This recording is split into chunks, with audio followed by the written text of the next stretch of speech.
In today's sponsored Industry Voices segment, my conversation with George Jones, CISO at Critical Start.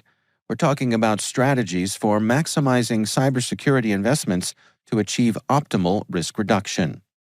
I think that we're at an inflection point where folks are taking a much greater ROI perspective on their investments and finding ways to ensure that they're effectively spending money within their budgets. So we've reached a point in the economy from an economic perspective where money that used to be quote unquote free at incredibly artificially low interest rates is not available anymore. And so organizations, both large and small, have to think about how they manage debt and spend. And so if I can quantify the investments that I'm making from a technology and security perspective are in fact either cash flow neutral or in fact can generate, in terms of internal dollars, generate revenue, then those are going to be platforms or implementations that I'm going to look at with a much more kind eye than I might otherwise. You know, I'm reminded of that old, I suppose you could say, old chestnut from the Mad Men advertising days of, the executive would say, I know that half of the money I'm spending on advertising is wasted. The problem is I don't know which half. And I wonder if some of that has been at play with folks in cybersecurity of, buying all the tools so that we feel as though we're covered. I think that's a large part to it is, just almost a spray and pray type mentality where more tools are better. And what I'm seeing in the marketplace now, and one of the things that I'm looking at is less is better, because from an ROI perspective, if I can go to a single vendor and get 5 tools, I have to manage one vendor. I've got one platform. From an ROI perspective, I've got one organization that I have to put through a pretty extensive third-party risk management process. That's one vendor where I know my data is safe and secure. So I don't have to worry about being spread across 5 different vendors and 5 different platforms.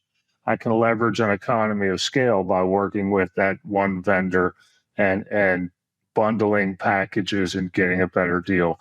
And so taking an approach like similar to that, and it doesn't even, I pull the number 5 out of a hat. It could be 3, but the more that I can effectively minimize the number of locations where my data exists and the number of vendors who in any way, shape, or form have access to my data, the more I reduce our attack surface. And so anytime I can do that, then putting that security conscious approach first allows me to operate in a more cost effective manner simply by minimizing the depth and breadth of locations that I have to be concerned about where my data resides. Can we talk about some of the strategies for coming at that approach? I mean, let's say I'm out there and I'm shopping at these various platforms. How do I evaluate, which features are most important to me, and what combination is going to give me the best bang for my buck?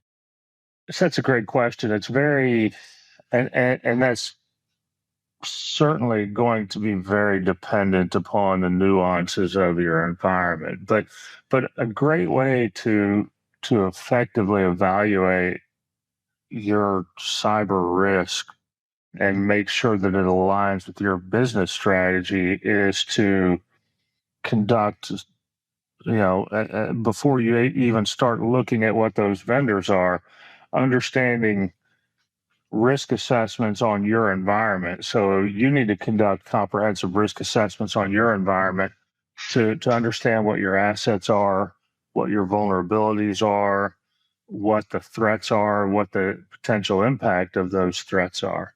So identifying those critical assets and their vulnerabilities, evaluating potential threats, determining the likelihood and impact of those threats, and then understanding what is your appetite for risk. So if you are incredibly risk averse, then you're going to want a tighter set of controls around your environment. If you're willing to accept more risk because you have faith in the platforms that you have, or you have minimized the exposure to critical parts of your data through any number of technical means, then you may have a larger appetite for risk for specific environments. So understanding how your risk appetite aligns with your business strategy is first before you can really start to wade into the pool of available tools. What about the balancing the advantage of having a bunch of functionality in one platform, coming from a single provider, balancing that against the potential risk of putting all of your eggs into one security basket? Well, so there's certainly that, and I think we've learned that through some pretty impactful events that have occurred to specific cybersecurity companies in recent history.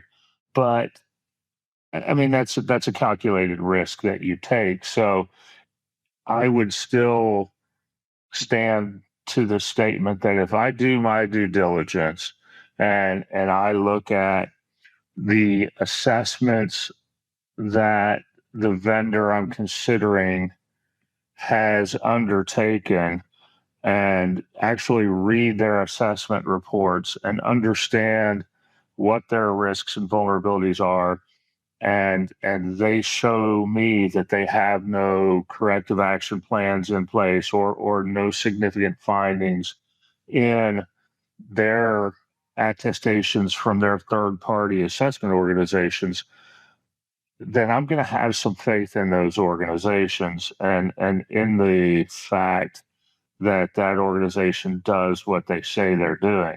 If in fact they are blatantly misleading in those statements, I don't know that there's a whole lot I can do about that. And I think that's what we saw in the past, was that organizations that we thought were secure were in fact not doing what they said they were doing. If you have one vendor or 10 vendors, I don't know how you protect against that. Yeah. Because at that point it becomes, you fall back into the, well, I need 27 platforms because if this one fails, I've got one that does the same thing it does to back it up. And then you run into the sprawl that we're trying to avoid. Mm-hmm. Once you get a program like this up and running, what are your tips and recommendations for keeping it up and running, for fine tuning it, for making sure that it's working the way that you intended? The key thing from that perspective is, well, I'll step back from that. There are a couple of key things in that. Relationships with your vendor are critical. And so for me, I have typically, depending upon the vendor and what I do with them, and a quarterly business review, sometimes it's semi-annual. But I think having that relationship in place helps me stay in tune with how well that organization is staying ahead of the emerging threats that exist. So I want to make sure that not only am I monitoring my environment continuously to make sure that I stay ahead of emerging threats and zero-day threats and vulnerabilities that exist and occur and update every day, but I want to make sure that my vendors are doing the same thing. And so I do that through regular touch points and through those relationships. And I can have conversations with someone and ask them very direct and very pointed questions about specific things that are occurring. So if I may have a quarterly business review with a vendor, but a critical vulnerability comes out that I have concerns about given potential exposure to my environment. I might send my technical account manager an email and say, hey, I just saw this zero-day vulnerability that occurred. What's the impact to me with your tool, or what's the impact to your organization, and start those conversations. So keeping that open channel of communication with your vendors is always critical to making sure that they can stay ahead of emerging threats. Because if your vendor's not ahead of emerging threats, you're not ahead of emerging threats. What about communicating this approach to, let's say, your board of directors, to the powers that be at an organization, and making sure that they understand that they're on board with this kind of approach of maximizing your ROI? That involves, again, some regular touch points. So I have monthly calls with investors for our organization. But what I would say the general public should do is have those regular touch points with your investors and with your board, because what those key stakeholders are going to want to understand is, can you quantify the financial benefits that you gain by implementing these initiatives? And can you quantify that relative to the costs that are incurred? So you can achieve that by measuring the reduction in data breach costs, which is a projection, but including that, the avoidance of regulatory fines, depending upon your industry, preservation of brand reputation and goodwill with your customers, potential revenue growth because of enhanced customer trust. Something else that I've started to focus on is that ROI, but I include in that ROI cost avoidance as well. So if I avoid 20 extra man hours of managing vendors, or I can say I could have leveraged a 20% reduction by renewing an agreement with a vendor, that's a cost avoidance. I'm not necessarily saving money to the organization because my annual cost might go up 5% because that's the price that the vendor gave me, but I avoided 20% increase. So by default, I've saved the organization money, even though I'm spending more. So focusing on that perspective as well, that's what your board's going to want to see, and what those key stakeholders are going to want to see is, can I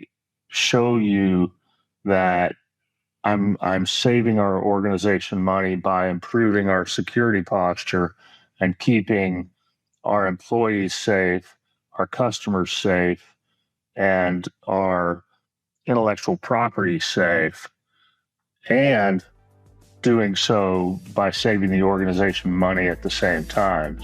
So at the end of the day, it's being able to provide that quantifiable benefit that you gain from the initiative.